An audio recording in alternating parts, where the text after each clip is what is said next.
one thing I know to be true is that our environment is all that we have.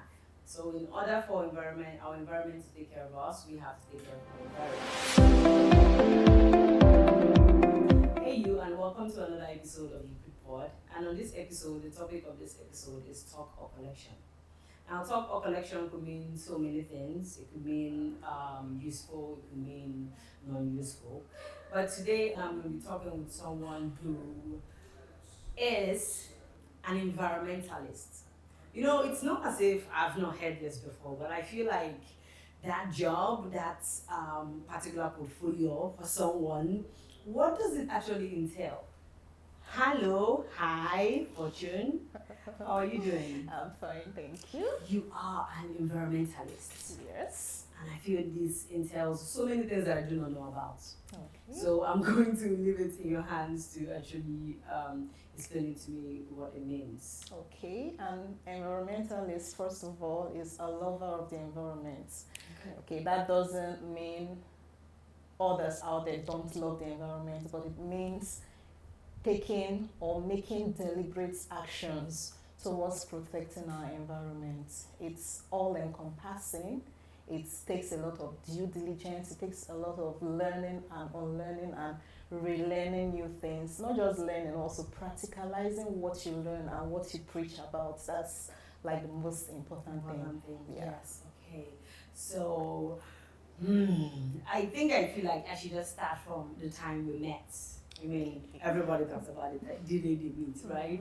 So we met in this event, Climate One Environment, which was held by the NDC, National Resource Institute, for Youth Action for Climate Change. And you were one of the facilitators there. And of course, passion. You already have done your first degree. So talk to me about this passion of yours, how this became a passion of yours and how you decided to go back to school to study this. Okay, so first of all, from where I originate, I'm from the coastal region of Nigeria. So we experienced this whole climate change firsthand. I remember back then, fathers, fishermen, farmers, they could look out there and predict the weather. They could tell when big water, which is high tide, is coming and when it's ebbing away. Yeah, and right now, currently, it's no longer like that. They can barely predict the weather by just looking up there. So it's obvious climate change is already upon us. Sorry to cut you, but for people who do not know what the coastal region is, could you? Okay, waterside, what we all know as waterside, yeah, right? The riverine areas of river states, yes, covered with that.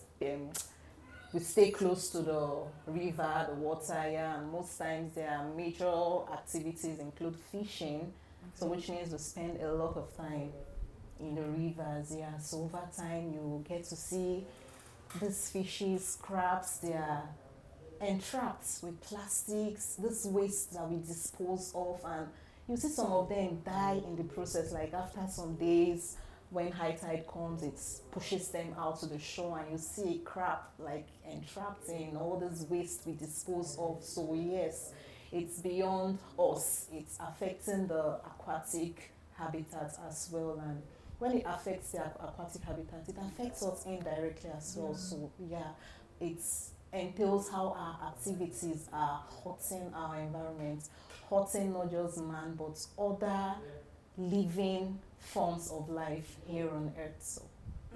Wow. So this is not just a passion because you developed it alongside after doing your first degree. This is a passion that's also relative to where you come from. So yeah, this is particular to you. So so far, how long have you been an environmentalist? Oh, 2 years now. 2 years counting. So what would you say your success rate has been? I'm still making my baby steps. I'm still trying to know how. Is it too early? This is too early. 2 years is a little bit too early. Not really, because when I started, there were some aspects of it that were not there. Like I was at first just environmental, and after a while, I can, with time or very soon, I will call myself an agro-environmentalist. So it's all, okay, agricultural environmental services. Yeah, they are all interconnected, they're all interrelated, but marrying it all.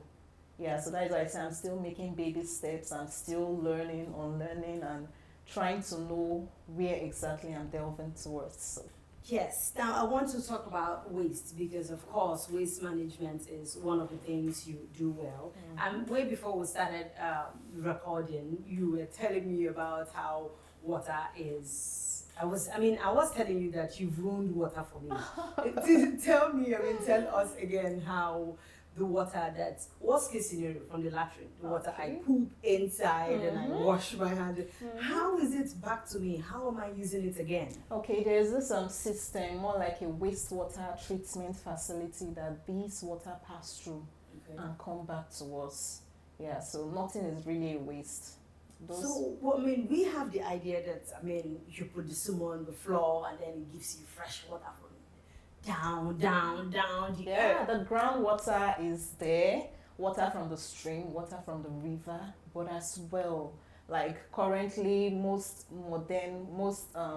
civilized countries out there, there's this wastewater treatment facility where they recycle this water. Because, okay, let's take for example the north. We are in the riverine area, so we can't really tell how blessed we are. There are some countries that, when I hear of some countries, like they lack this basic amenity called water.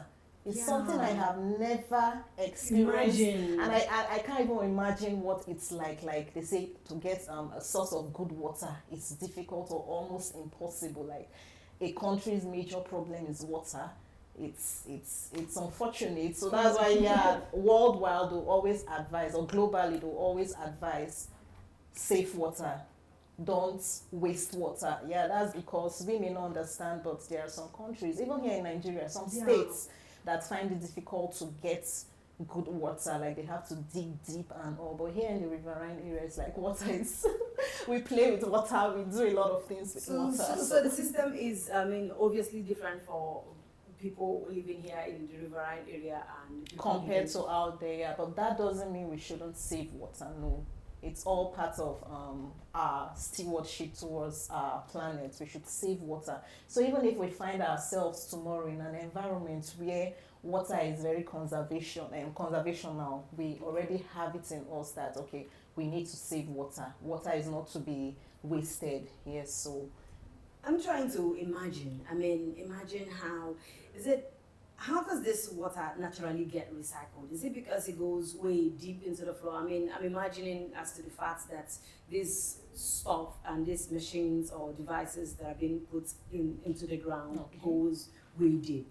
Is it supposed to be that the water gets cleaner the deeper the dig or the dug or something? How does the sumo or that particular device produce fresh, clean water? Okay. If it's all recycled, if it all goes back to nature, how does it come back clean and? Okay, there's for the one that comes out from our SIMO, there's what we call wastewater treatment facility. Okay. So it's connected to our sewage disposal tank. Yeah, so it passes through there, recycles and comes back to everybody us has fresh. This. No, not everybody. I think here in Nigeria, it's a practice that is becoming like visible, is becoming people are beginning to practice it over time, but outside the country, it's like a thing. It's a thing. Even where you see in a sewage tank, they produce biogas from it as well, alongside recycling the water. Okay, our waste system is different from what is known out there. So these systems are all like interconnected and they connect it that way, all to recycle waste at the end. Wow. So not just water, there's so many things that that can be recycled. Oh yes. Energy, biogas. Talk to me about all this other stuff that. Okay, renewable energy. So first things first, we preach about conserving our natural resources, because UN has predicted that years to come, this natural resources, like we keep hearing, oil will finish. So we allow the natural resources to rest. For example, plastics. I don't know if you know, there's I call them waste resource harvesters. Yeah.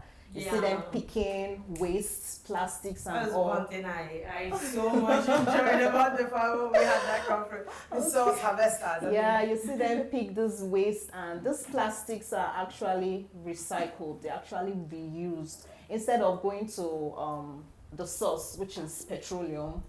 Yeah, they recycle these plastics, and that way you're conserving it. That's aspect of the natural resources that would have been used to make new plastics. I mean, we're already having plastic pollution already. So this, sorry to cut you, the source of plastic is petroleum? Yes, it is. I didn't know that. Oh yes, it is. It is petroleum. The one that our country is known for to produce. Yes, it goes through different stages and processes, yeah, but that's the source.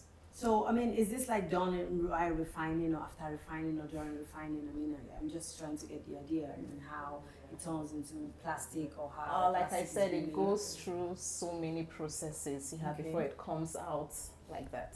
Okay. Yeah. Wow. So, reusable. You were talking about plastics being. Yes. So that's where there are some companies that recycle these plastics, like they melt it and they use it to make new plastics, so natural resources being saved. So there are so many other products, even nylon. Most of these plastics also they reuse it or reproduce it to nylon that we use, and clothing, and fiber and all that.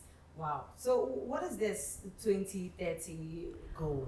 Oh yeah, the SDG, Sustainable Development Goals, created by UN. So it's targeted by 2030. There are so many things like what the number one, I think the SDG goals: no hunger, zero poverty, climate action, and there are so many of them. Is this something that is achievable? I mean, being in this field, do you think it's something? In reality, it is achievable if the right tools are in the right hands. What are the right tools? Who are the right hands? First of all, sourcing, financing activities that will lead to attainment of these goals. Okay. So you see here in Nigeria, it's a little bit, I would say, the chances are quite slim, because outside the country or in countries that are working, these resources are there. You can come up with a proposal or a project, and you have where to go to. You submit it, and they give you funding. You do what you want to do. But here in Nigeria, you have the dream, you have the passion. You pursue it. You even go as far as getting to this person's involved, and they're like, wow, okay, we've seen it. We'll see what we can do about trashed, it. And then at the end of the day, they'll give this fundings to people that will just produce pictures, and we did it, give them figures and all, and the fund has been spent, right? So that's where it ends. At the end of the day, it's not actually being used to do what's also. So, I mean, being in your field, I mean, how do you see that? I mean, for yourself, being an environmentalist, how does that help you? Is that hopeful for you? Or it's not really hopeful. It's not really hopeful. It's discouraging, because you have a dream, you have this passion, and you can't really go far with it.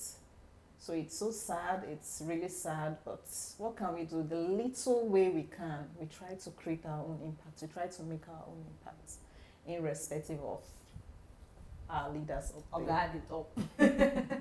Okay, I mean, most times, generally, we have seen and heard of big environmentalists who actually say, yes, they want to help the climate and help the whole environment. But at the end of the day, they seem to be using some things, I mean, some, do I say gadgets, or some, maybe things like cars and stuff, because of course cars has its own emission, right? Yeah, sure. And flying, I mean, has its own emission. And we obviously know that some of the biggest environmentalists own private jets, and they own the big deals. So how is someone whose, let's say, passion, I guess it was a passion for them, or maybe it was just there for the money, how do they move from fighting for something to not caring about it? Okay, first of all, before you implement things, there are indicators, things that need to be put in place to cushion the effect of a change. So outside the country, there are these trains and buses that are working and active. Yeah, so you see most times people are, I'm on the bus, I'm on the train. Here in Nigeria, we don't have such buses, and implementing that also, we can wait till eternity. Our governments, they are not even looking towards that side. So at some point, you won't really blame them. Even for me, at some point, segregating my waste, like right now, I try to segregate my plastic waste and my organic waste. So at some point, yeah, I convert my organic waste to compost manure, which I use to manage my little garden out there. Oh, you do have a little garden. Oh, yes, I do have a little garden. How are they doing? Very well. They are doing just fine. So at some point, I was looking forward to, okay, when the funding or when the money is really there, to like go into producing this organic fertilizer, selling it on a large scale. Oh. Yes, it's a good one, because every home, every day, they produce waste. Yeah, of course. These are food waste, yam peel, plantain peel, our fruit waste and all. These are things that are produced every day in every household, and they are like the major sources of this greenhouse gas when we talk about climate change and all that. Yeah, methane is produced from our organic waste. So a good way to do that, composting or this anaerobic digestion or converting them to biogas. But when the systems are not in place, at some point I'm just using a small corner at my backyard. How much of this organic waste? At some point I have like a big bag of organic waste, and I can't just apply them all on my crops like that. I know I distribute it most times, but currently I don't think I need more organic waste. But if I have a system where I can use it, like there's a bargain and all, registered business, use it to produce organic fertilizer, to debunk, I think where my idea came for that is to reduce reliance on synthetic fertilizers, this NPK and all, detrimental effects they have on our environment. And when they erode into the oceans, into the water, it is terrible. And still, does it have any impact on the food too that it's being used to? Yeah, I think some of those pesticides that they spray directly on the crop, like they spray it from up, all this aerosol and all, definitely it has impact on the food, yes, whether we like it or not. And then we'll still have to consume it. Exactly. Is this because there's no awareness for this? Do you feel like, I mean, being an environmentalist, do you feel there's enough awareness? Oh no, there isn't enough awareness, because most times when we go down to these communities, when we go to schools to talk to them about this, you see them like the level of attention, and you see this surprise on their face, like wow, like these are things they do, but they don't really know the impact it has on the environment. So when it comes to awareness, it's really poor, it's really low. So that's why practicalizing what is right is almost difficult or impossible to do. Yeah. And of course, we definitely have a system here that is placed, which is the Federal Minister of Health. I mean, so far, do you think, I mean, there is hope for what is to come? I remember when I was much smaller, there is this truck, I think from Riwama. They ring bells for us to bring out our waste and all, but for some time now, you don't see those trucks again, and people in the coastal regions, they end up disposing their waste into the water. So these are things that, if the right things, infrastructures were put in place, people know the right thing to do, besides being aware of it. So even when we go and we talk to them about it, what is the way forward?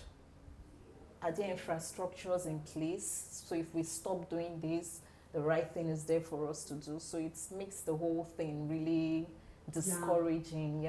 Like people, when you teach them and yes, they know, okay, they are aware now, okay, how can we make this change?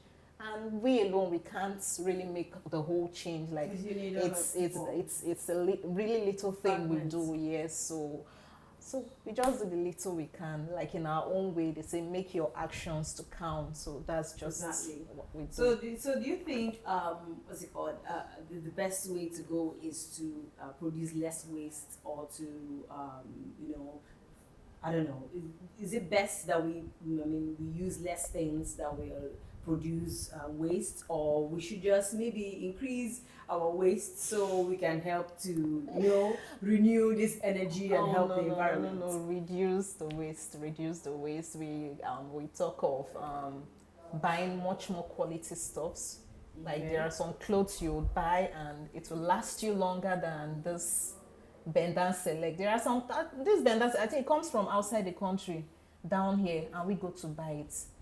The lifeline of that dress, it's already weak, and after a while what happens, it becomes a waste. So it's more like they export their waste from out there to us. Yeah, so where does ours go?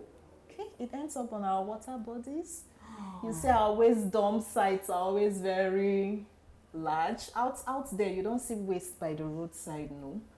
That's because they've tried to reduce their waste the much they can. So that's why here it's more like a dump site. Almost anywhere you go, either they're trying to open burning or you see a huge dump. Yeah. So you particularly, being an environmentalist, you've said this is your passion, you did your first degree. How did you even stumble on top of this? How did you find that this is something you wanted to do? Obviously your first degree was not... Yes, what was it? Okay, genetics and biotechnology. Okay, so what happened? What happened from the time you graduated and you decided, no, I'm going for this?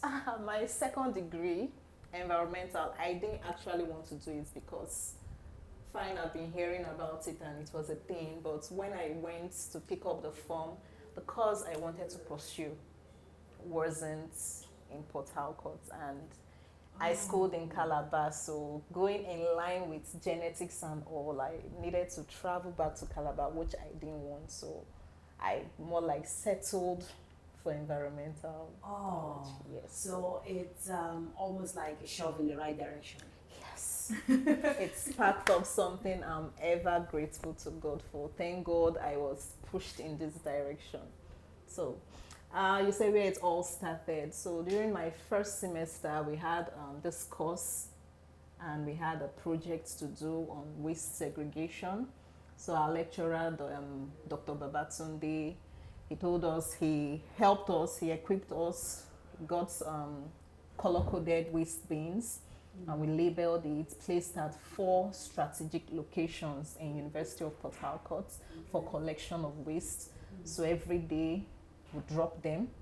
The first one was for plastic waste, the second paper waste, and the third food waste. So we wanted to first see, okay, because there was a questionnaire attached to it, so we wanted to see people's reaction to, how will I put it, to label bins, because out there they know it's all add everything color coded. Yes. Yeah, out there it's color coded. So green is for organic waste, red danger. Most times they use it in the hospitals. Okay. So different countries have their different color codes for waste bins.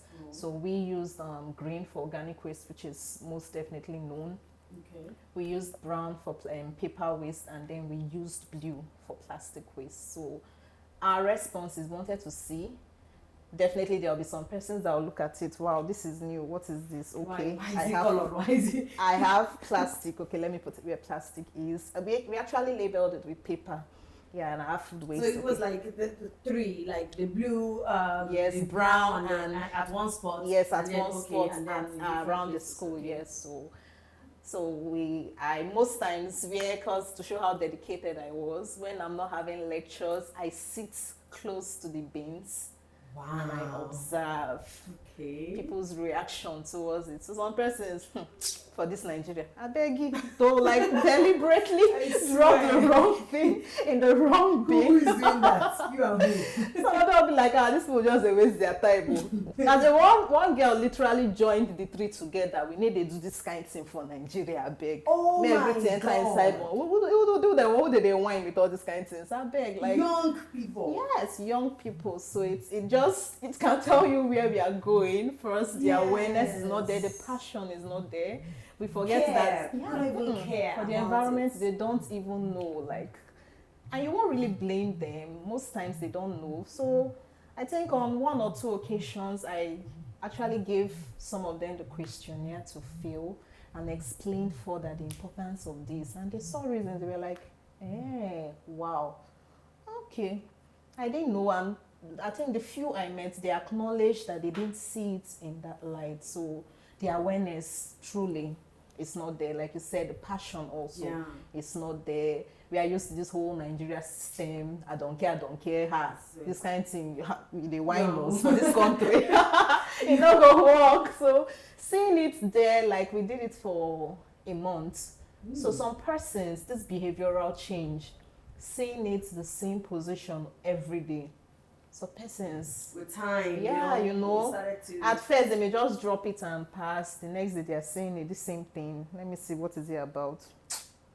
Let me still do what is in my mind to drop it anyhow. But over time you see that now it's there. Yes, because you can see it. The difference. Why do I have to put it here? You know. So that only shows that if the right infrastructure is put in place, I think Nigerians are actually good people. Yes, so yes, we are. Because over time I felt concerned, like, okay, this project is over. Those beings are no longer there or monitored. Yeah. What happens next? Right? Yeah. So just towards our topic, which is stock or collection, you said you had to give some of the students a questionnaire to fill. During the times being an environmentalist and the times you guys have reached out to both young adults and adults about this whole stuff, how would you feel is the impact of the messages that you guys have put across? I mean, do you think some people have decided that, oh, now I know better, I'm going to do better, or do they just beg? Yeah, it's I won't call it 50-50, and I can't really tell what the percentage is like, but there were still some persons, after hearing all these, they still choose a beg, wanna leave me, make I rest, you know. And some persons, I think the people that decide to make a change are more than those that choose to beg, anything goes. So yes, majority actually like, wow, I didn't know, or I knew, but I didn't really see it in this light you were explaining it. So, yeah. So do you think that is amongst adults or young adults? Or I mean, you've gone to different schools and had these lectures. Which of the groups do you think have been more receptive about the young adults? Because what we try to tell them, this environment is our own. The older generation, most of them have caused this havoc. They will die and go. No, we are the ones to inherit it. If this natural resources finish, we are the ones to suffer it. Is it really going to finish? You know, some people actually believe that, you know, God gave it to us, and if God is forever, then his gifts should be forever. Yeah. Is it really over-reliance on it? There's this population bloom, like overpopulation. Even our lands, we say lands are not going to finish. It will finish, definitely. So definitely. And the effect of overpopulation is really telling on these natural resources. So that's why most of these bodies like United Nations, they come together, sit down. The way things were 30 years ago compared to now, it's different. Population, number one, population size has increased, which calls for over-dependence on the natural resources. When we are not recycling these natural resources are not recyclable, definitely. Yeah, so that's why they said we should switch to renewable energy, renewable resources. Yeah, like water, for example, is renewable under natural conditions. Sunlight, as I talk of solar energy and all, some of these resources that are renewable, we should switch to them. There are some resources that are non-renewable. So of course. So when young adults do help with the matters. Oh yes, they do. When they think like, wow, we are the future of tomorrow. So they think of it in that light. If you cause harm, you are the one to reap from that harm. Yes, before you leave it for your children, you will suffer the consequences first. So as an environmentalist, what are these, I mean, of course, their business ideas, because of course recycling all this stuff and changing it and stuff, it's a big deal for businesses. What are the business, ideas you think you can actually tell, people, young adults and all that, to actually look into investing, because of this, because we can recycle waste and use it for better. If you guys, maybe if you invest in this, if you decide to open businesses where they run stuff like this, I mean, what are the business ideas, or what are the markets? What is the market that you feel people should actually venture into that will help? For now, I think the gold mine right now in waste management is our organic waste.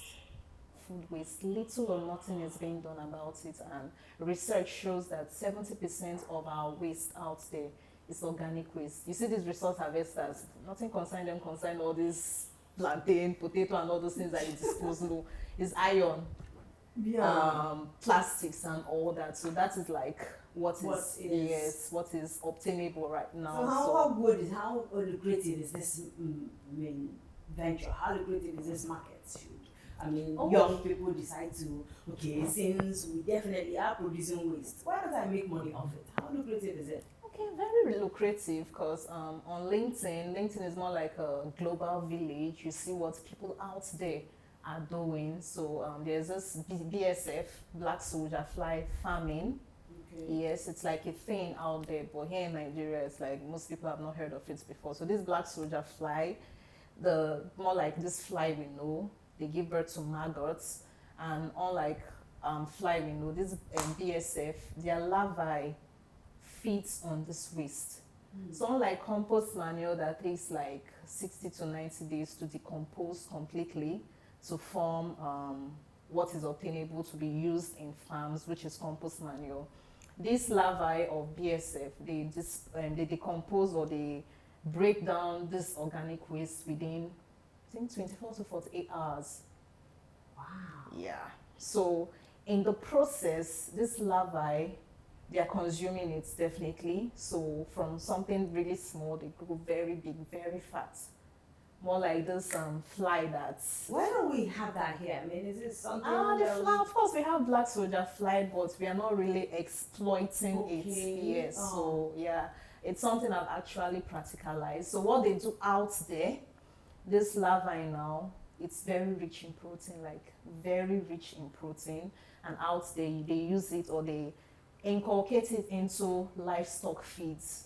Some feed it directly to poultry and their fish farm and all that. It's a rich source of protein. And there's this researcher I was following. He tried to like differentiate poultry birds that feed on the normal poultry feed and the ones that he fed with this BSF larvae. And we noticed the ones fed with BSF larvae, they were much more, the size and the weight was much more than those fed. So it's very rich in protein. So imagine a farm where you collect this organic waste, and another thing that comes out of it, the frass, more like the waste from the larvae, is very rich. It's a rich source of fertilizer. What? So this is like... Can we do something about this? Like three in one. Wow. Yeah. You get rich source of protein for your livestock feed, you get fertilizer, and at the same time you are crashing organic waste to like 0%, like nothing is left after this larvae feeds on them. So it's a 3-in-1 venture. Yeah. So the market is big enough, it's huge enough. Yes, it is. People do poultry farming, fish farm.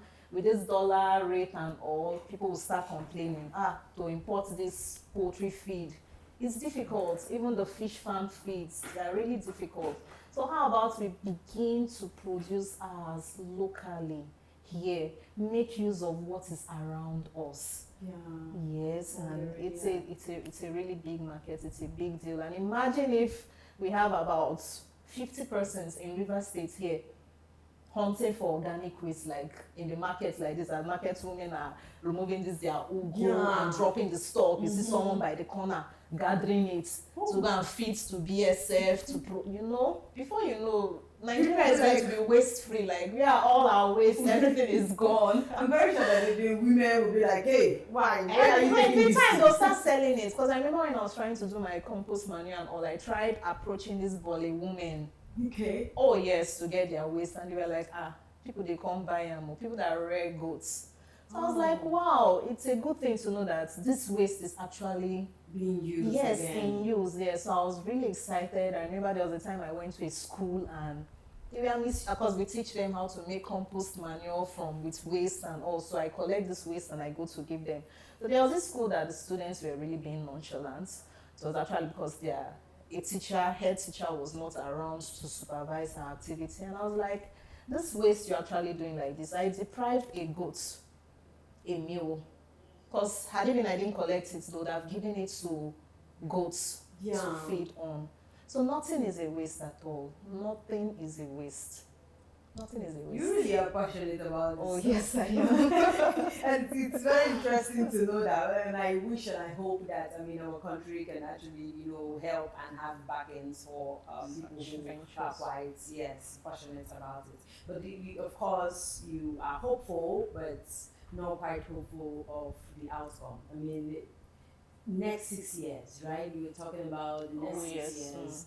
UN. What do you think is the collaboration with the UN, and what body could possibly make this, be useful? Okay, we have the DCC, Department of Climate Change, at the federal level and at the state level. So most of their staffs and executives, they travel around the country, go for all these conferences where deliberations are being made.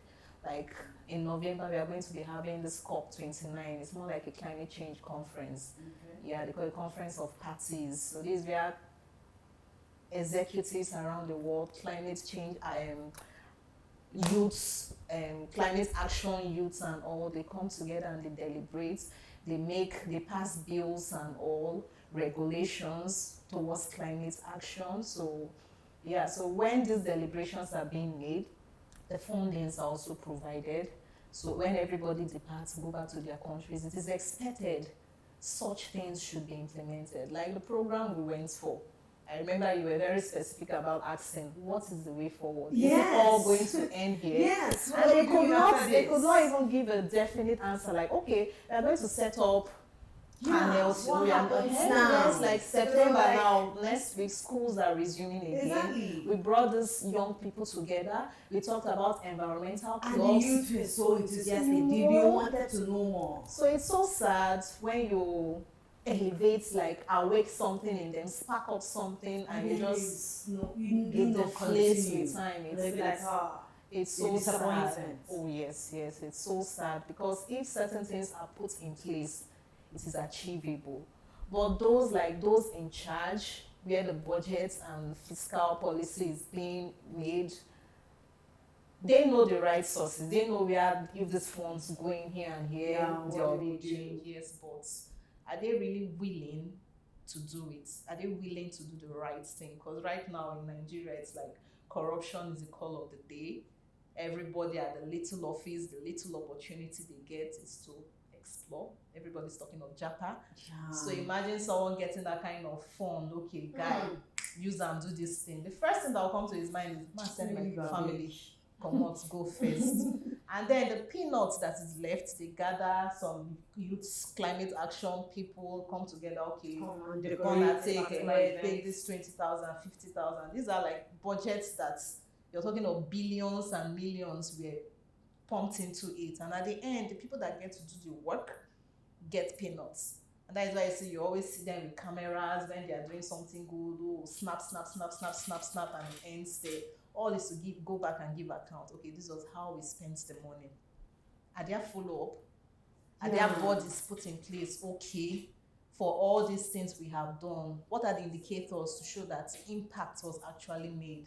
That's something we need to look into as Nigerians. Yes, when something is good and has been put in place, there should be due follow-up, due diligence to see it to the end. Yes. So do you think this your passion will carry along, or would you be one of those people that will see the money and then decide to Man, I'm already on a mission to mentor so many youths. Because when you talk to them, especially the younger ones, like I'm on a project currently. We go to government primary and secondary schools. We talk to them about climate change. We talk to them about the sustainable development goals. And we practicalize the act of urban farming. with them. Yes, so the passion is there.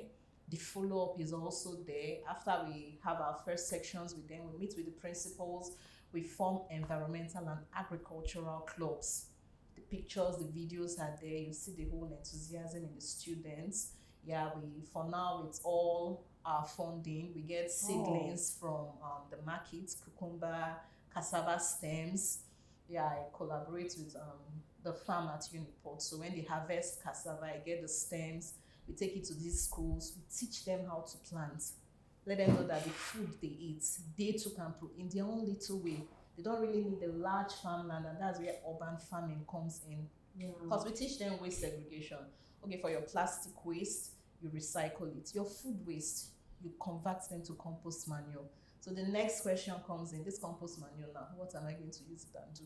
So that's where the whole agricultural side of the project comes in. Yes, if you're planting, you definitely have need for your compost manure. So it's all encompassing. It's really nice, but I think we've sent out proposals here and there. We are yet to get funding, because if this funding don't come, it's going to be difficult, because we hire projector, because we use slides. Since it's students, we try to play videos and it's 2024 pictures, the pictorial about it, so to capture their attention and all. We hire generators. You know how Nigeria is. We buy PMS just on standby. We hire slides also. We transport ourselves, as well as some. You guys are really doing it. Yes, as well as, thank you, some other persons we call together to take videos and pictures and all. We have to find them something. We buy water, and even the children, if the funding is there, imagine talking to them, large crowd, sometimes during their break period, sometimes after school, you're talking and talking.